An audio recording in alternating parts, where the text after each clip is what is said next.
Guys, welcome back to another video. और Saturday को आज हम ये वीडियो प्लान कर रहे हैं। चलिए शुरू करते हैं वीडियो को। Analysis of market for Monday. चलिए सबसे पहले हम बात कर लेते हैं इंटरनेशनल मार्केट्स में। अब सैटरडे को जो मार्केट्स क्लोज हुए हैं यूएस के, डॉ जोन्स अच्छे खासे ग्रीन में क्लोज हुआ है, नैस्डैक भी बहुत अच्छे ग्रीन में क्लोज हुआ है। तो फ्राइडे का US market was very positive, बहुत अच्छा पॉजिटिव मूव था। पहले दो इम्पॉर्टेंट चीज़ें जो हम देख लेते हैं। First is dollar index time. ये डॉलर इंडेक्स का मैंने डेली टाइम फ्रेम पे एक चार्ट लगा रखा है। थोड़ा सा लॉन्गर पीरियड में आपको बताना चाहूँगा। यहाँ पे आप देखिए, इस लेवल पे 2020 में एक बार, दो बार, तीन बार सपोर्ट लेके बाउंस किया। उसके बाद जब ये ब्रेक किया नवंबर 2020 में, उसके बाद लगातार डॉलर इसके नीचे ही मूव कर रहा है। यहाँ पे एक हमने अटेम्प्ट किया इसको ब्रेक करने का, नहीं कर पाए। यहाँ पे एक अटेम्प्ट किया, अच्छा रिली दिया, फिर वापस से ब्रेक डाउन हो गया। अब यहाँ पे डॉलर वापस से अटेम्प्ट कर रहा है इस पॉइंट को 92.5 टू बी वेरी प्रिसाइज, इसको तोड़ने की। अगर किसी भी केस में 92.5 टूटता है तो हमें एक अच्छी रैली 93.46 93.5 तक मिल सकती है। और अगर वो भी टूट जाता है, वो उसके भी ऊपर डॉलर निकल जाता है, तो नेक्स्ट हमारा टारगेट होगा 94.2। तो इस पे ध्यान रखिए, डॉलर बहुत ज़्यादा स्ट्रॉन्ग हो रहा है। डॉलर का स्ट्रॉन्ग होना हमारे लिए दिक्कत है। दूसरी चीज़ जो स्ट्रॉन्ग हो रही है वो है ब्रेंट। अब आप ब्रेंट को भी देखिए, मैं थोड़ा लॉन्गर टाइम फ्रेम पे आपको बताने की कोशिश करता हूँ। डेली पे मैंने चार्ट लगाया। 2018 के बाद, आप बोल सकते हैं 2018 के बाद पहली बार ब्रेंट आज $76 पे। यहाँ पे ब्रेकडाउन हुआ, उसके बाद एक अटेम्प्ट हुआ जो फेल हुआ। उसके बाद से लगातार हम इस लाइन के नीचे ही ट्रेड कर रहे हैं और यहाँ पे अब हम अटेम्प्ट कर रहे हैं इसे ब्रीच करने का।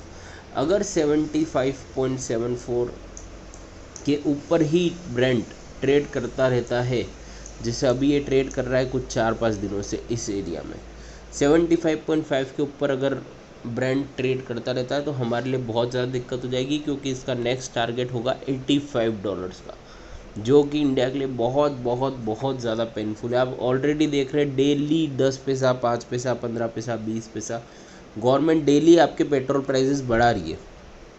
एक साथ बढ़ाने वाली गवर्नमेंट नहीं है कि 2 रुपये बढ़ा देगी। ये 10 दिन में 20-20 पैसा करके बढ़ाएंगे जो आपको पता भी नहीं चलेगा। तो ऑलरेडी फ्यूल प्राइसेस बहुत हाई है, इन्फ्लेशन चरम पे है, और अगर इसमें ब्रेंट अगर और इसी तेज़ी से बढ़ता रहता है तो बहुत दिक्कत हो जाएगी। ओपेक कंट्री की एक मीटिंग भी हुई थी जिसमें सारी ऑयल प्रोड्यूसिंग कंट्रीज़ हैं जो इस प्राइस को थोड़ा सा कंट्रोल करने की कोशिश करती है, लेकिन उसमें भी कुछ फ्रूटफुल बाहर निकल के आता हुआ नहीं दिख रहा है। तो ब्रेंट और यूएस डॉलर पे आप मंडे को नज़र रखेगा, ये किस तरीके से बिहेव करते हैं। अगर ब्रेंट ऊपर रहता है तो वीकनेस रह सकती है मार्केट में, यूएस डॉलर ऊपर रहता है तो भी वीकनेस बैंक्स में थोड़ी सी बनी रह सकती है। चलिए अब बात कर लेते हैं हमारे इंडियन मार्केट्स की। तो सबसे पहले हम बात करते हैं निफ्टी की। तो निफ्टी में डेली टाइम फ्रेम पे हमारी कुछ ट्रेंड लाइन्स है, बहुत ज़्यादा ट्रेंड लाइन्स है, क्योंकि निफ्टी का बहुत सारा आप देख सकते हैं बिहेवियर चेंज होता रहता है। तो ये ट्रेंड लाइन है। अभी फ़िलहाल के लिए जो हमने ट्रेंड लाइन ड्रॉ करी है, ये 28 जून के बाद से निफ्टी थोड़ा सा एक डाउनवर्ड स्लोप में नीचे जा रहा है, जो इस ट्रेंड लाइन को फॉलो कर रहा है।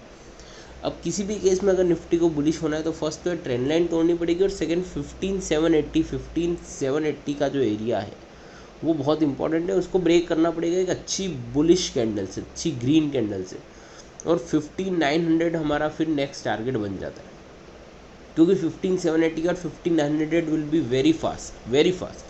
और हो सकता है इस बार हम 15900 को तोड़ के आगे निकल जाए, क्योंकि लास्ट टाइम हमने देखा था यहाँ पे एक बहुत बड़ा रेड कैंडल बना था, हम गए थे और हाथों हाथ रिजेक्ट हो गए थे।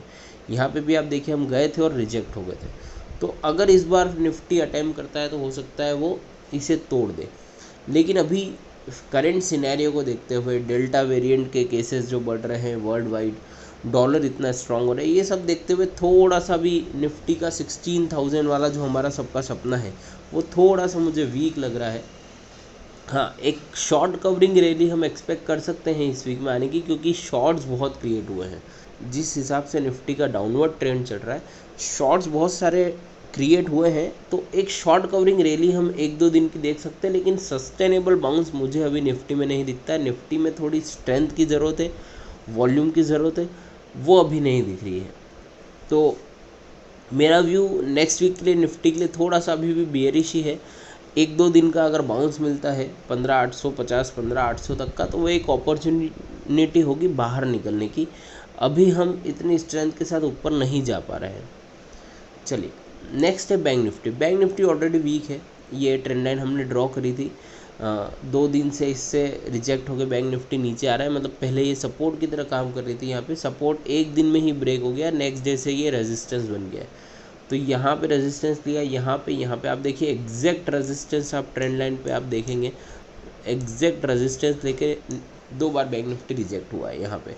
तो ये ट्रेंड लाइन बहुत इंपॉर्टेंट है, बैंक निफ्टी को ये ट्रेंड लाइन ब्रीच करनी पड़ेगी, और इसके बाद 35,000 का ये जो एरिया है उसको बहुत स्ट्रांगली ब्रीच करना पड़ेगा। उसको स्ट्रांगली ब्रीच करेंगे तभी हम मानेंगे 3550 टू बी वेरी प्रिसाइज। 35050 के ऊपर मैंने लास्ट वीडियो में भी बोला था, 35050 के ऊपर अगर बैंक निफ्टी जाता है तो तभी इसे लॉन्ग करिएगा, उसके पहले नहीं। वीकनेस है बैंक्स में। चलिए अब कुछ स्टॉक्स की बात कर लेते हैं हम। तो पहला हमारा स्टॉक होगा टाटा मोटर्स। टाटा मोटर्स का एक पैटर्न है जो आप देखेंगे इस ट्रेंड लाइन में, ये ऑलमोस्ट हम 3 मई से या आप बोल सकते हैं स्टार्टिंग ऑफ द मई से हम फॉलो कर रहे हैं, ये अपवर्ड ट्रेजेक्टरी में काम कर रहा है।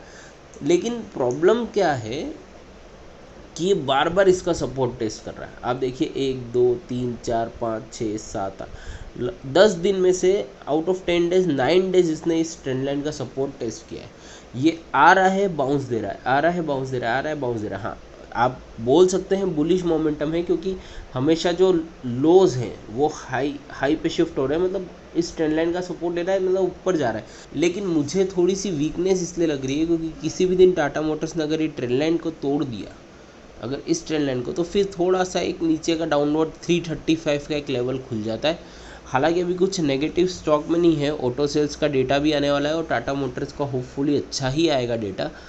तो आप देखिए इस ट्रेंड लाइन को अगर फॉलो करता है और 351 इसको अगर ब्रीच कर देता है तो एक बहुत अच्छा अप मूव टाटा मोटर्स आपको दे सकता है। एक बहुत ही अच्छी रैली वापस से स्टार्ट टाटा मोटर्स में हो सकती है। नेक्स्ट है हमारा आईटीसी। आईटीसी मुझे लग रहा है वापस से एक बार सपोर्ट टेस्ट करने की तैयारी में है। जिस हिसाब से डेली का एक डाउनवर्ड चैनल क्रिएट हो रहा है, यहाँ से इस रेजिस्टेंस से हम बहुत हैवीली यहाँ पे आप बोल सकते हैं बियर्स बैठे हैं। जब भी यहाँ जा रहे हैं रिजेक्ट हो रहे हैं हम, तो हो सकता है हम 199 200 का एरिया एक बार टेस्ट करें इसमें, और अगर ये टेस्ट करते हैं तो कोई दिक्कत की बात नहीं। बहुत हैवी स्ट्रॉन्ग सपोर्ट है हमारे 200 पे। यहाँ से एक बाउंस मुझे एक्सपेक्टेड है कि 199 200 के एरिया से एक अच्छा खासा बाउंस आईटीसी में आना चाहिए, और नेक्स्ट रैली जो स्टार्ट होगी वो आईटीसी की बहुत अच्छी होनी चाहिए, क्योंकि अब इस स्टॉक को कंसोलिडेशन करते हुए बहुत ज़्यादा टाइम हो गया है। आप देखिए मतलब आप देखिए 18 दिसंबर 2020 से ये लगातार इस एरिया में फंसा हुआ है। अब आईटीसी को आइदर साइड ब्रेकडाउन या ब्रेकआउट देना ही पड़ेगा। तो अच्छा है अगर ये सपोर्ट टेस्ट करने जा रहा है तो यहाँ से एक अच्छा बाउंस हमें मिल सकता है। तो आईटीसी पे थोड़ी नज़र रखेगा अगले 1-2 महीने के लिए। मुझे इसमें थोड़ा सा एक्सपेक्टेड है बुलिश मोमेंटम। चलिए अगला एक स्टॉक है, हम देख लेते हैं इन्फोसिस। तो इन्फोसिस ऑलरेडी बायबैक की खबर में बहुत तेज़ी से ऊपर जाया जा रहा है। इन्फोसिस ऑलरेडी बायबैक की खबर में बहुत तेज़ी से ऊपर जाता ही जा रहा है। आप देखिए यहाँ से हम ऊपर जा रहे हैं, फिर इस ट्रेंड लाइन से हमने सपोर्ट लिया, इस ट्रेंड लाइन को ब्रीच कर दिया, और हाथों हाथ नेक्स्ट डे हमने इस ट्रेंड लाइन के रेजिस्टेंस को टेस्ट भी कर लिया। अगर आप यहाँ देखेंगे यहाँ पे ट्रेंड लाइन ब्रीच हुई, यहाँ पे सपोर्ट रेजिस्टेंस टेस्ट हो गया है। हम इस ट्रेंड लाइन के ऊपर मुझे नहीं लगता निकल पाएंगे अब। 1575 1580 का एरिया अब इन्फोसिस के लिए ब्रीच करना बहुत मुश्किल है। मुझे लग रहा है कि अब इन्फोसिस का मोमेंटम नीचे की तरफ ही होना चाहिए, और हमारा फर्स्ट जो सपोर्ट होना चाहिए वो 1514 के आसपास हमें मिलना चाहिए, क्योंकि ये एक दिन का मूव था। जिस दिन बायबैक स्टार्ट होना था उसमें पता नहीं रिटेलर्स को क्या हुआ कि आज ही हम सारा ख़रीद लेंगे और उसी रेट में इन्फोसिस हमसे ख़रीद लेगा 1750 में। ये एक दिन का मूव था, वॉल्यूम भी इतना कुछ मेजर हाई नहीं था, लेकिन इस एक दिन के मूव में कोई सपोर्ट नहीं है। अब अगला सपोर्ट अगर इन्फोसिस गिरता है तो यहीं पे हमें मिलेगा। तो इन्फोसिस में अभी भी मैं बेयरिश हूँ।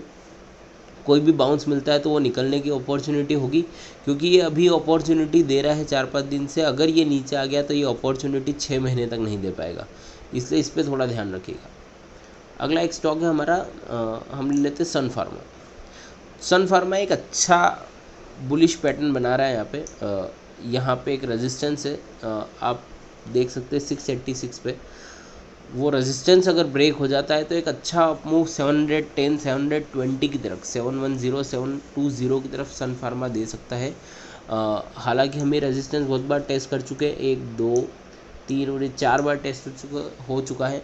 मुझे ऐसा लग रहा है कि अभी फार्मा में जो पॉजिटिविटी है फार्मा इंडेक्स का, तो CNX फार्मा का जो चार्ट है और सन फार्मा स्पेशली जो चार्ट है, जो इतने दिन से लंबा कंसोलिडेशन चल रहा है, तो मुझे लगता है सन फार्मा में एक अच्छा बुलिश मूवमेंट आना चाहिए और टारगेट्स हमारे बड़े होंगे। अगर ये 686 के ऊपर निकलता है या 700 के ऊपर निकलता है तो फर्स्ट टारगेट हमारा 710 होगा, और उसके बाद अगर जाता है तो हम ऑल टाइम हाइस की तरफ भी जा सकते हैं। तो सन फार्मा पे ध्यान रखिएगा, एक अच्छा मोमेंट देने की तैयारी में लग रहा है नेक्स्ट वीक। चलिए अगला एक स्टॉक देख लेते हैं हम, SBI।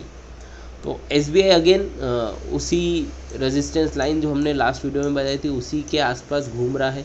लास्ट टाइम यहाँ से रिजेक्ट होकर एक डोजी बनाया था, आज वापस यहाँ पे ही जाके रुका है, इसे ब्रीच नहीं कर पाया। तो जब तक 425 का एरिया ब्रीच नहीं होता है एक अच्छी कैंडल से, तब तक SBI को लॉन्ग नहीं करेंगे। हाँ, 425 अगर एक अच्छी कैंडल से ब्रीच होता है तो हम ऑल टाइम हाइस के ऊपर जा सकते हैं, पॉसिबिलिटी है।